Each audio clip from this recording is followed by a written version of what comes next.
উচিত এবং তাদেরকে দ্রুত আইনের আওতায় আনা উচিত। এই যে দেশবিরোধী চক্র যাদবপুর বিশ্ববিদ্যালয় ক্যাম্পাসে চালাচ্ছে তাকে দ্রুত আইনের আওতায় আনতে হবে, এই দাবিতে এবিভিপি এসআইআর করলো।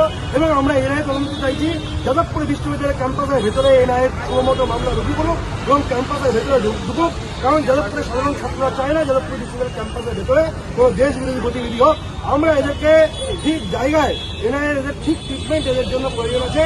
আর যারা যাদবপুর বিশ্ববিদ্যালয় দেশ বিরোধী গতিবিধি করছে তাদেরকে আমরা তাদের গায়ে, যারা দেশ বিরোধী স্লোগান যাদবপুর বিশ্ববিদ্যালয় গায়ে রাখে তাদেরকে আমরা তাদের গায়ে স্বামী দিয়ে বেঁধে দিচ্ছি আঁকিয়ে বুঝিয়ে দেবো। আমাদেরকে কি বলা হলো, পুলিশ তদন্ত করলে পুলিশ আস্তে আস্তে তদন্ত করবে, অনেকটির মধ্যে তদন্ত প্রক্রিয়া শুরু হয়েছে।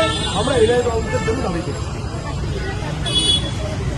রাজেশ্বর সিনহা এবং পার্থপ্রতিম রায় দুই অধ্যাপক নিজেদেরকে বড় হোতা মনে করেন এবং ছাত্রদেরকে সবসময় দেশ ধরে ছাত্রদেরকে সেফগার্ড করেন, আর কিছু হলে শিক্ষকের দেশ ধরে রাস্তায় নামেন।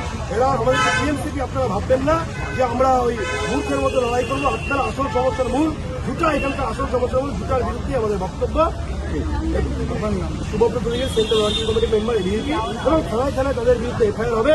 আমাদের মূল বক্তব্য এনআইএ তদন্ত করা, এনআইএ সমস্ত মামলা রুজু করা এবং ফলক ভাঙার ঘটনা আমরা বারবার বলছি, মূল অভিযুক্ত করা তাকে পুলিশের দেখে তদন্ত করা উচিত। তখন তদন্ত নিরপেক্ষ হবে এবং উপাচার্য তদন্ত কমিটি নিরপেক্ষ হওয়া উচিত।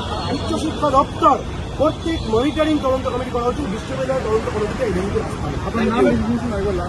শুভব্রত অধিকারী সেন্ট্রাল ওয়ার্কিং কমিটি।